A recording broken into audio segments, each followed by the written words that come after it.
ಎಲ್ಲ ಮಾಧ್ಯಮದವರಿಗೆ ತಮಗೆ ಈಗಾಗಲೇ ಗೊತ್ತಿದೆ. ಕಳೆದ ಪ್ರೆಸ್ ಮೀಟಲ್ಲಿ ನಾವು ರಸಗೊಬ್ಬರ ಬಗ್ಗೆ ಮತ್ತು ಹಲವಾರು ವಿಚಾರಗಳು, ವಿಶ್ವವಿದ್ಯಾಲಯ ಬಗ್ಗೆ ಮತ್ತು ಅನೇಕ ಜಿಲ್ಲಾ ಆಡಳಿತ ಮತ್ತು ಸರ್ಕಾರದ ಆಡಳಿತ ಯಾವ ಥರ ವಿಫಲರಾಗ್ತಾ ಇದ್ದಾರೆ, ಮತ್ತು ನಮ್ಮ ಕಲಬುರಗಿ ಜಿಲ್ಲೆ ಅಷ್ಟೇ ಅಲ್ಲ, ಇವತ್ತು ರಾಜ್ಯಕ್ಕೇ ಇವತ್ತು ಸರ್ಕಾರದ ಆಡಳಿತದ ಬಗ್ಗೆ ಏನೇನು ನಂಬುದು ಮನವರಿಕೆಗಳು ತಮ್ಮ ಮಾಧ್ಯಮ ಮೂಲಕ ನಾನು ಕೆಲವೊಂದು ಮಾತುಗಳನ್ನು ಹೇಳಿದ್ದೇವೆ. ಇವತ್ತಿನ ದಿನ ವಿಶೇಷವಾಗಿ ನಾವು ಏನು ಇಲ್ಲಿ ಯುವಕರಿಗಾಗಿ ಉದ್ಯೋಗ ಮೇಳವನ್ನು ಏನು ಸರ್ಕಾರ ವತಿಯಿಂದ ಆಯೋಜನೆ ಮಾಡಿದ್ರು, ಆ ಒಂದು ಉದ್ಯೋಗ ಮೇಳದಲ್ಲಿ ಸುಮಾರು 10,000 ಮೇಲೆ ಯುವಕರು ಏನಂದರೆ ಭಾಗಿಯಾಗಿದ್ದರು. ಕಲಬುರಗಿ ಜಿಲ್ಲೆಯಲ್ಲಿ ಏನು ಮಾಡಿದ್ರು ಸರ್ಕಾರ ವತಿಯಿಂದ ನಾನು ಹೇಳ್ತಾ ಇದ್ದೀನಿ. ಅದರಲ್ಲಿ ಅನೇಕರಿಗೆ ಇವತ್ತು ಉದ್ಯೋಗ ಸೃಷ್ಟಿ ಮಾಡಿ ನಾವು ಇಷ್ಟು ಜನರಿಗೆ ಉದ್ಯೋಗವನ್ನು ಕೊಟ್ಟಿದ್ದೀವಿ, ಕಲ್ಪಿಸ್ಕೊಟ್ಟಿದ್ದೀವಿ, ಈ ಭಾಗಕ್ಕೆ ಜನರಿಗೆ ನ್ಯಾಯ ಒದಗಿಸಲಿ ನಾವು ನುಡಿದಂತೆ ನಡೆದಿದ್ದೀವಿ ಅಂತೇಳಿ ಸರ್ಕಾರ ಹೇಳಿದರು. ಇವತ್ತು ಯಾವುದೇ ರೀತಿಯಿಂದ ಕೂಡ ಅವರು ನಮ್ಮ ಕರ್ನಾಟಕ ರಾಜ್ಯದಲ್ಲಿ ಇಲ್ಲೇ ಇಲ್ಲ, ಬೇರೆ ಬೇರೆ ರಾಜ್ಯಗಳಿಗೆ ಅವರಿಗೆ ಕಳಿಸ್ತಾ ಇದ್ದಾರೆ. ಅಲ್ಲಿ ಸ್ಯಾಲ್ರಿ ಕೂಡ ಇಲ್ಲಿ ಮಾತಾಡಿದ್ದೊಂದು ಅಲ್ಲಿ ಹೇಳಿದ್ದೊಂದು ಆಗ್ತಾಯಿದೆ. ಅದಕ್ಕೆ ಅವರೆಲ್ಲರೂ ಮತ್ತೆ ಹಿಂತಿರುಗಿ ಬರ್ತಾ ಇದ್ದಾರೆ. ಮತ್ತು ಭಾಳಷ್ಟು ಜನ ಯುವಕರು ನಮಗೆ ಇಲ್ಲೇ ಬೆಂಗಳೂರಲ್ಲೇ ಸಿಗುತ್ತದ ಅಥವಾ ನಮಗೆ ಇಲ್ಲಿ ಪಕ್ಕದ ನಮ್ಮ ತೆಲಂಗಾಣದ ಹೈದರಾಬಾದಲ್ಲಿ ಸಿಗ್ಬೋದು ಅಂತೇಳಿ ಇಲ್ಲಿನ ಜನರಿಗೆ ನಾಶಕರಣದ ರೂಪದಲ್ಲಿ ಇವತ್ತು ಮೂಗಿಗೆ ತುಪ್ಪ ಹಚ್ಚಂತ ಇವತ್ತೇನು ಮಾತು ಕೊಟ್ಟಿದ್ರು. ಇವತ್ತು ಎಲ್ಲ ಯುವಕರಿಗೆ ಯುವ ನಿಧಿ ಯುವಕರಿಗೇನು ಸೃಷ್ಟಿ ಮಾಡಿದಂಥ ಉದ್ಯೋಗ ಮೇಳ ಸಂಪೂರ್ಣವಾಗಿ ಫ್ಲಾಪ್ ಆಗಿದೆ ಅಂತೇಳಿ ನಾನು ಸರ್ಕಾರ ಇವತ್ತು ತಮ್ಮ ಮಾಧ್ಯಮ ಮೂಲಕ ಹೇಳಲು ಬಯಸ್ತಾ ಇದ್ದೀನಿ. ಕೋಟ್ಯಾಂತರಗಟ್ಟಲೆ ಇವತ್ತು ಹಣ ಅಡ್ವರ್ಟೈಸ್ಮೆಂಟ್ ಮಾಡಿ ಉದ್ಯೋಗ ಮೇಳವನ್ನು ರಚನೆ ಮಾಡಿ ಸುಮ್ಮನೆ ಜನರಿಗೆ ಇವತ್ತು ಮೋಸ ಮಾಡೋಂಥ ಕೆಲಸ ಇವತ್ತು ನಮ್ಮ ಕಲಬುರಗಿ ಜಿಲ್ಲೆಯಲ್ಲಿ ಕೌಶಲ್ಯಾಭಿವೃದ್ಧಿ ಸಚಿವರು ಮತ್ತು ಸರ್ಕಾರ ಮಾಡಿದೆ ಅಂತೇಳಿ ನಾನು ಇವತ್ತು ಹೇಳಲು ಬಯಸ್ತಾ ಇದ್ದೀನಿ. ಯಾಕೆ ಈ ಥರ ಮಾಡ್ತಾಯಿದ್ದೀರಿ? ಮತ್ತು ಅದು ಎಲ್ಲ ಪ್ರೈವೇಟ್ ಕಂಪ್ನಿಗಳು ಉದ್ಯೋಗ ಮೇಳ ಸರ್ಕಾರದವ್ರು ಮಾಡ್ತಾಯಿದ್ದಾರೆ. ಅಂದರೆ ಸರ್ಕಾರಿನ ಅನೇಕ ಕಾರ್ಖಾನೆಗಳಲ್ಲಿ ಇವತ್ತು ನಮಗೆ ಉದ್ಯೋಗ ಸಿಗಬೇಕಾಗಿತ್ತು ಅಂತೇಳಿ ನಿರೀಕ್ಷೆ ಇತ್ತು ಜನರು.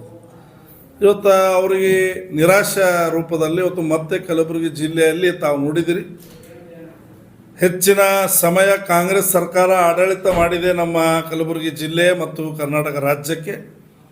ಇಲ್ಲಿದ್ದಂಥ ಸರ್ಕಾರಿ ಕಾರ್ಖಾನೆಗಳು ಸಂಪೂರ್ಣವಾಗಿ ಅವರ ಅವಧಿಯಲ್ಲಿ ಮುಚ್ಚಳವಾಗಿದೆ. ಇವತ್ತು MSK ಮಿಲ್ ತೊಗೊಳ್ರಿ, ಇವತ್ತು ನಮ್ಮ ಕುರ್ಕುಂಟ CCI ಫ್ಯಾಕ್ಟ್ರಿ ತೊಗೊಳ್ರಿ, ಇವತ್ತು ವಾಡಿಯ ಅಲ್ಸ್ಟಾಮ್ ಆಗಲಿ, ಇವತ್ತು ವಾಡಿಯ ಸರ್ಕಾರಿ ಕಾರ್ಖಾನೆಗಳು ತೊಗೊಳ್ರಿ, ಇಂಥವು ಎಲ್ಲ ಸರ್ಕಾರಿ ಕಾರ್ಖಾನೆಗಳಂಥದ್ದು ಇವತ್ತೇನು ಪ್ರೈವೇಟ್ ಸಿಮೆಂಟ್ ಕಾರ್ಖಾನೆಗಳು ಆಗಿರ್ಬೋದು, ಬೇರೆ ಬೇರೆ ಅನೇಕ ಕಾರ್ಖಾನೆಗಳು ಇಲ್ಲಿವರೆಗೆ ಮುಚ್ಚಳ ಆಗೋದಿಲ್ಲ, ಅವು ಪ್ರಾಫಿಟ್ಟಲ್ಲಿ ನಡೀತಾ ಇದೆ. ಸರ್ಕಾರಿಯ ಏನು ಕಾರ್ಖಾನೆಗಳು ಭದ್ರಾವತಿ ಸ್ಟೀಲ್ ಕಾರ್ಖಾನೆ ಆಗಿರ್ಬೋದು, ಇವತ್ತು ವೈಜಾಗಿನ ಒಂದು ಸ್ಟೀಲ್ ಫ್ಯಾಕ್ಟ್ರಿ ಆಗಿರ್ಬೋದು, ಇವತ್ತು HMT ಏನು ನೆಲಗದ್ದಿದೆ, ಇವತ್ತು HMT ಅಂತ ದೊಡ್ಡ ಬ್ರ್ಯಾಂಡ್ ಫ್ಯಾಕ್ಟ್ರಿಗಳನ್ನು ಕೂಡ ಪುನಃ ಪ್ರಾರಂಭಿಸಲು ನಮ್ಮ ಪಕ್ಷದ ರಾಜ್ಯಾಧ್ಯಕ್ಷರು ಮತ್ತು ಕೇಂದ್ರದ ಮಂತ್ರಿಗಳಾಗಿ ಇವತ್ತು ಕುಮಾರಣ್ಣನವರು ಇಂಥ ಒಂದು ಕೆಲಸ ಮಾಡಿದ್ದಾರೆ. ಇಲ್ಲಿದ್ದಂಥ ನಾಯಕರುಗಳು ಕೂಡ ಕೇಂದ್ರಗಳ ಮಂತ್ರಿಯಾಗಿದ್ದರು, ಅವ್ರದ್ದೇ ಆದಂಥ ಸರ್ಕಾರ ನಾವೆಲ್ಲರೂ ನೋಡಿದ್ದೀವಿ. ಬಾಲ್ಯ ವಯಸ್ಸಿನಿಂದ ಇಲ್ಲಿವರೆಗೆ ನೋಡಿದ್ರೆ ಕಾಂಗ್ರೆಸ್ ಸರ್ಕಾರನೇ ಅಧಿಕೃತವಾಗಿ ಇಲ್ಲಿ ಆಡಳಿತ ಮಾಡಿದ್ದನ್ನು ಕಂಡಿದ್ದೀವಿ. ಆದರೆ ನಮ್ಮ ಭಾಗ್ಯ ಇವತ್ತು ನಮ್ಮ ಯುವಕರ ಭಾಗ್ಯ ಯಾವ ಥರ ಆಗಿದೆ ಅಂದರೆ ಅವರು ಮತ್ತು ಕೂಡ ಇವತ್ತು ಬೇರೆ ಬೇರೆ ರಾಜ್ಯಗಳಿಗೆ ಹೋಗಿ ಕೆಲಸ ಮಾಡಬೇಕು. ಮತ್ತು ಸ್ಥಳೀಯ ಏನು ಇವತ್ತು ಒಂದು ಅಲ್ಪ ಕಾರ್ಖಾನೆಗಳೇನಿವೆ ಅಲ್ಲಿ ನೋಡಿದ್ರೆ ತಾವು ಒಂದು 20% ಕೂಡ ಸ್ಥಳೀಯರಿಗೆ ಅಲ್ಲಿ ಅವಕಾಶವಿಲ್ಲ. ಸ್ಥಳೀಯರಿಗೆ ಅವಕಾಶ ಕೊಟ್ಟಿದ್ದಾರೆ ಅಂದರೂ ಕೂಡ ಎಷ್ಟು ಅಂತಂದರೆ ಭಾಳ ಸ್ವಲ್ಪ, ಅದು ಕೇವಲ D ಗ್ರೂಪ್ ಲೇಬರ್ ಕ್ಯಾಟಗರಿಯಲ್ಲಿ ಮಾತ್ರ ಇವತ್ತು ನಮ್ಮ ಜನಾಂಗಕ್ಕೆ ಇವತ್ತು ನೌಕರಿ ತಗೋತಾ ಇದ್ರೆ, ಜಾಡು ಕಸ ಹೊಡೆಯೋದು, ಲೇಬರ್ ಕೆಲಸ ಮಾಡೋದು, ಲೋಡಿಂಗ್ ಕೆಲಸದ ಮಾಡೋಕ್ಕೆ ಮಾತ್ರ ಇವತ್ತು ಕಲಬುರಗಿಯ ಕಲ್ಯಾಣ ಕರ್ನಾಟಕದ ಏನು ಜನತೆಗೆ ಸಿಕ್ಕಿರೋದು ಆಶೀರ್ವಾದ ಅಂದರೆ ಇದು ಅಂತೇಳಿ ಇವತ್ತು ಭಾಳ ದುಃಖದಿಂದ ಹೇಳಕ್ಕೆ ಬಯಸ್ತಾ ಇದ್ದೀನಿ. ಯುವಕರು ಪಾಪ ಅವರು ಎಲ್ಲ ಹೊಲ ಮನೆ ಎಲ್ಲ ಈ ಭಾಗದಲ್ಲಿ ಇದ್ದರೂ ಕೂಡ ಇವತ್ತು ಕೇರಳ, ತಮಿಳುನಾಡು, ಮಹಾರಾಷ್ಟ್ರ, ಇವತ್ತು ಆಂಧ್ರ ಪ್ರದೇಶ್, ತೆಲಂಗಾಣ, ದಿಲ್ಲಿ, ರಾಜಸ್ಥಾನ್ ಇಲ್ಲೆಲ್ಲ ಕಡೆ ದೂರದಲ್ಲೇ ಹೋಗಿ ಇವತ್ತು ಪಾಪ ಕೆಲಸ ಮಾಡ್ತಾಯಿದ್ರೆ. ಅವ್ರ ತಾಯಿ ತಂದೆ ಒಂದು ಕಡೆ, ಅವ್ರ ಮದುವೆ ಆದರೆ ಅವ್ರ ಮಿಸಸ್ ಒಂದು ಕಡೆ, ಅವ್ರ ಮಕ್ಕಳು ಒಂದು ಕಡೆ. ಈ ಪರಿಸ್ಥಿತಿಗೆ ನಿರ್ಮಾಣ ಆಗಲು ರಾಜ್ಯ ಸರ್ಕಾರ ಈಗೇನು ಕ್ರಮ ಏನೋ ತೊಗೊಂಡಿದ್ದೀವಿ ಅಂಥೇಳಿ ನಾವು ನೌಕರಿ ಹೆಚ್ಚಿಸ್ತೀವಿ ಹೆಚ್ಚಿನ ಸಂಖ್ಯೆಯಲ್ಲಿ ಅಂತಂದಾಗ ನಾವು ಕೂಡ ಖುಷಿಪಟ್ಟಿವಿ. ಸರ್ಕಾರ ಇದ್ದಂಥ ಕಾರ್ಖಾನೆಗಳಲ್ಲಿ ಏನೋ ಇಲ್ಲಿನ ಯುವಕರಿಗೆ ಉದ್ಯೋಗ ಸಿಗ್ತದೆ ಅಂತೇಳಿ ಒಂದು ಆಸೆ ಭಾವನದಲ್ಲಿ ನಾವಿದ್ದೀವಿ. ಇವತ್ತು ನೌಕರಿ ಸಿಕ್ಕರೂ ಕೂಡ ಸುಮ್ಮನೆ ಅದು ಕಾಟಾಚಾರಕ್ಕಾಗಿ ಆ ಕಾರ್ಯಕ್ರಮ ಮಾಡಿ ಸರ್ಕಾರದ ಹಣ ಸುಮ್ಮನೆ ಇವತ್ತು ಹಾಳು ಮಾಡೋಂಥ ಕೆಲಸ ಈಗಿನ ಸರ್ಕಾರ ಮತ್ತು ಕೌಶಲ್ಯಾಭಿವೃದ್ಧಿಯ ಮಂತ್ರಿಗಳು ಮಾಡಿದ್ದಾರೆ ಅಂತ ನಾನು ಘೋಷಿತವಾಗಿ ಹೇಳಲು ಬಯಸ್ತಾ ಇದ್ದೀನಿ. ತಾವು ನೋಡಿದಿರಿ, ವಿಶ್ವವಿದ್ಯಾಲಯದಲ್ಲಿ ಇವತ್ತು ಹೇಳ್ತಾರೆ, ಇಲ್ಲಿನ ಮಂತ್ರಿಗಳು ಹೇಳ್ತಾರೆ ಅದೊಂದು RSS ಕಚೇರಿ ಆಗಿದೆ ಅಂತ ಹೇಳ್ತಾರೆ.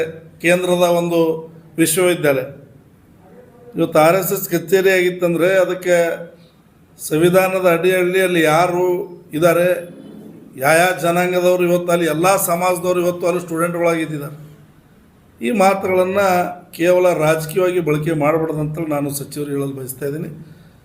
ತಮ್ಮ ಆರೋಪ, ಯಾಕಂದರೆ ಈಗ ತಾನೇ ನಮಗೆ ಕೇಳಪಟ್ಟಿದ್ದೀವಿ ಅಲ್ಲಿ ಒಬ್ಬರು ಮೃತ್ಯು ಹೋಗಿದ್ದಾರೆ ಅಂತೇಳಿ ಸ್ಟೂಡೆಂಟು, ಅವ್ರ ತಾಯಿ ತಂದೆನೂ ಕೂಡ ಈಗ ಆಗಮಿಸಿದ್ದಾರೆ. ಅವರು ಭಾಳ ದೂರದವರು, ಒರಿಸ್ಸಾದವರು ಅಂತೇಳಿ ಕೇಳ್ಪಟ್ಟಿದ್ದೀವಿ.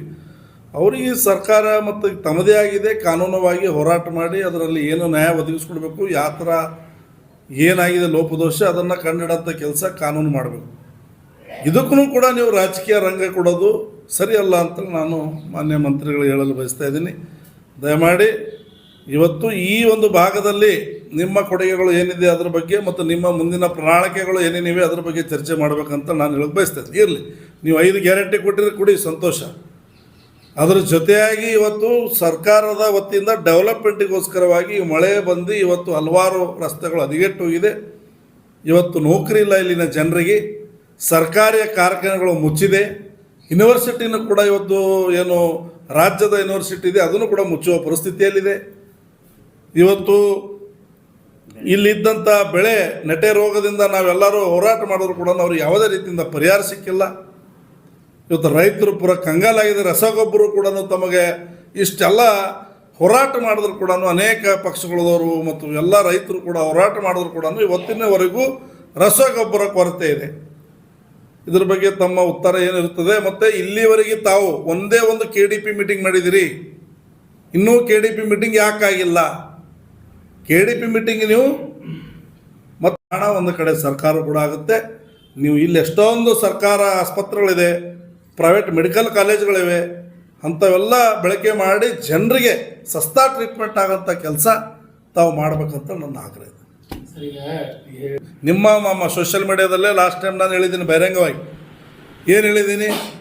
ಯಾವುದೇ ರೀತಿಯಿಂದ ಕೂಡ ನೇಮಕಾತಿ ಕಲ್ಯಾಣ ಕರ್ನಾಟಕ ಅಷ್ಟೇ ಅಲ್ಲ, ಕಿತ್ತೂರು ಕಲ್ಯಾಣ ಕರ್ನಾಟಕದಲ್ಲಿ ನೇಮಕಾತಿ ಮಾಡೋದಿಲ್ಲ ಸರ್ಕಾರ. ಹೆಚ್ಚಿನ ಅದೇ ನೋಡಿ ನೀವು ಬೆಂಗಳೂರು ಮೈಸೂರಲ್ಲಿ ನೋಡಿ ಒಂದು ನೇಮಕಾತಿ ಕೂಡ ಪೆಂಡಿಂಗ್ ಇರೋದಿಲ್ಲ.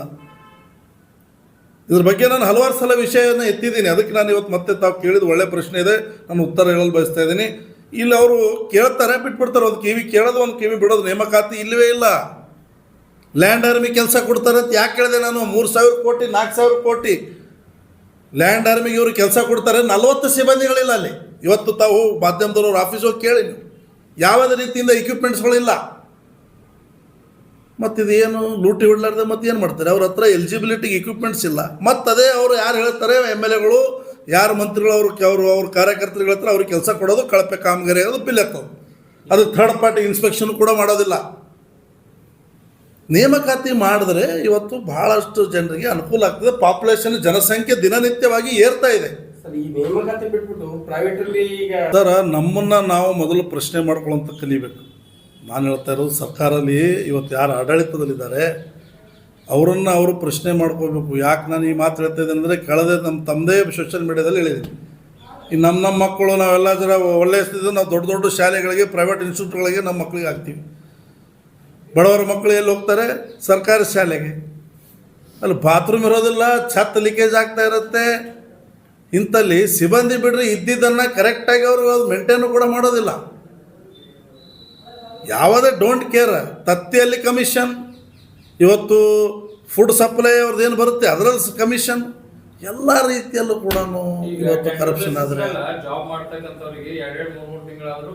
3 ತಿಂಗಳಾಗತ್ತೆ ಸರ್. ಇದೇ ಕೌಶಲ್ಯಾಭಿವೃದ್ಧಿ ಸಚಿವರು ಖಾತೆಯಲ್ಲಿ ನೋಡಿ, ಅಲ್ಲಿ ಕ್ಯೂನಿಕ್ಸ್ ಅಂತ ಒಂದು ಟೆಂಡರ್ ಕೊಟ್ಟಿದ್ದಾರೆ ಅವರಿಗೆ. ಇವತ್ತು 2 ವರ್ಷ ಆಗ್ತಾ ಬಂತು, ಸ್ಯಾಲ್ರಿ ಇಲ್ಲ ಅವ್ರಿಗೆ. ಪಾಪ ಎಲ್ಲಿ ಹೋಗ್ಬೇಕು?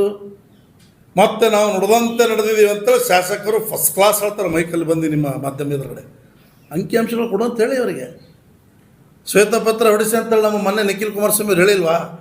ಹೊಡಿಸ್ಲಿ. ಏನು ಮಾಡಿದ್ದಾರೆ, ಎಷ್ಟು ನೀವು ಅನುದಾನವನ್ನು ಬಿಡುಗಡೆ ಮಾಡಿ ತಂದಿದ್ರಿ, ಸರ್ಕಾರದ ಅನುದಾನ ಎಲ್ಲೆಲ್ಲಿ ಮುಡಿಸ್ತಾ ಇದ್ದೀರಿ, ಸ್ಯಾಲ್ರಿ ಯಾವ ರೂಪದಲ್ಲಿ ಮಾಡ್ತಾ ಇದ್ದೀರಿ, ಎಷ್ಟೆಷ್ಟು ತಿಂಗಳಿಗೆ ಸರಿಯಾದ ರೂಪದಲ್ಲಿ ಸ್ಯಾಲ್ರಿ ಮುಡಿಸಿದ್ರಿ ಎಂಬುದು ಹೇಳಿ.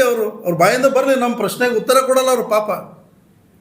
ಈಗ ಕಲಬುರಗಿ ನಗರದಲ್ಲಿ ರಸ್ತೆಗಳು ಸರ್, ನಾನು ಹೇಳ್ತಾ ಇದ್ದೀನಲ್ರಿ, ನುಡಿದಂತೆ ನಡೆದಿದ್ದೀವಿ ಅಂತೇಳಿ 5 ಗ್ಯಾರಂಟಿದು ಮಾತ್ರ ಅವ್ರು ಹೇಳ್ತಾರೆ. ಅದನ್ನು ಕೂಡ ಎಲ್ಲಿ ಕೂಡ ಈಗ ಮೊನ್ನೆ ತಾನೇ ಮೇಡಮ್ ಅವ್ರು ಹೇಳಿದ್ರು, ನಮ್ಮ ಗೃಹಲಕ್ಷ್ಮಿಯ ಹಣವನ್ನು ನಾವು ಬಿಡುಗಡೆ ಮಾಡಿದ್ದೀವಿ ಅಂತ.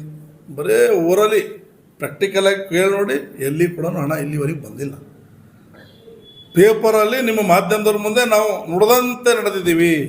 ಈಗ ನೀವೇ ಹೇಳ್ತಾ ಇದ್ರಿ, ರಸ್ತೆಗಳು ಹೋಗಿ ಅವ್ರಿಗೆ ಕ್ಯಾಮ್ರಾ ತೋರಿಸಿ, ಆದರೂ ಕೂಡ ಅದಕ್ಕೆ ಕೇರ್ ಇಲ್ಲ. ಯಾಕಂದರೆ ಇಲ್ಲಪ್ಪ ನಮ್ಮ ಹತ್ರ ಹಣ ಇಲ್ಲ. ಓಪನಾಗಿ ಹೇಳ್ತಾ ಇದ್ದಾರೆ ಅವ್ರ ಪಾರ್ಟಿದವ್ರು, ನಾವಲ್ಲ. ಇವತ್ತು ಅವರೇ ಪಾರ್ಟಿದವ್ರು ಪ್ರಶ್ನೆ ಮಾಡ್ತಾ ಇದ್ದಾರೆ. ಕರಪ್ಷನ್ ಬಗ್ಗೆ ಅವರೇ ಮಾತಾಡ್ತಾರೆ ಶಾಸಕರುಗಳು, ಡೆವಲಪ್ಮೆಂಟ್ ಬಗ್ಗೆ ಅವರೇ ಮಾತಾಡ್ತಾರೆ. ಇವತ್ತು ಅವರವ್ರ ಶಾಸಕರುಗಳು ಮಾತಾಡುವಾಗ ಇವತ್ತು ವಿರೋಧ ಪಕ್ಷದಲ್ಲಿ ನಾವು ಮಾತಾಡಿದಂಥ ನಾವು ಲೆಟರ್ಗಳು ಕೊಟ್ಟರೆ ಡಸ್ಟ್ಬಿನ್ ಹೋಗ್ತಾರೆ, ಅದಕ್ಕೆ ರಿಪ್ಲೈನೂ ಕೂಡ ಕೊಡೋದಿಲ್ಲ. ರಾಜ್ಯಪಾಲರಿಗೆ ಲೆಟ್ರ್ ಮುಡಿಸಿ ಅಂತಂದ್ರೆ ಕೂಡ ಸರಿಯಾದ ಸಮಯದಲ್ಲಿ ರಾಜ್ಯಪಾಲರಿಗೆ ಲೆಟ್ರ್ ಮುಡಿಸೋದಿಲ್ಲ. ಇವತ್ತು ಇದೆಲ್ಲ ನೋಡಿದ್ರೆ ಇವತ್ತು ಸಂಪೂರ್ಣವಾಗಿ ಕರ್ನಾಟಕ ಸರ್ಕಾರ ಎಲ್ಲ ರೀತಿಯಿಂದ ವಿಫಲರಾಗಿದ್ದಾರೆ. ಯಾವುದೇ ರೀತಿಯಿಂದ ಡೆವಲಪ್ಮೆಂಟ್ ಬಗ್ಗೆ ಅವ್ರ ಹತ್ರ ಮಾತಾಡೋಕ್ಕೆ ನೈತಿಕತೆ ಇಲ್ಲ. ಅದಕ್ಕೆ ಸರ್ಕಾರ ಕೂಡಲೇ ಇದ್ರ ಬಗ್ಗೆ ಇನ್ನಾದರೂ ಕೂಡ ಸುಧಾರಣೆ ಮಾಡ್ಕೊಂಡು ಅವರೇನಾದರೂ ಇಂಥವೆಲ್ಲ ಡೆವಲಪ್ಮೆಂಟ್ ಆ್ಯಕ್ಟಿವಿಟೀಸು, ರೋಡು, ಇವತ್ತು ಆಸ್ಪತ್ರೆ, ಇವತ್ತು ನೇಮಕಾತಿ, ಇವತ್ತು ಶಿಕ್ಷಣ, ಇವೆಲ್ಲ ಮೂಲಭೂತ ಸೌಲಭ್ಯಗಳು ಇವತ್ತು ಏನು ನಮ್ಮ ಜನತೆಗೆ ಬೇಕು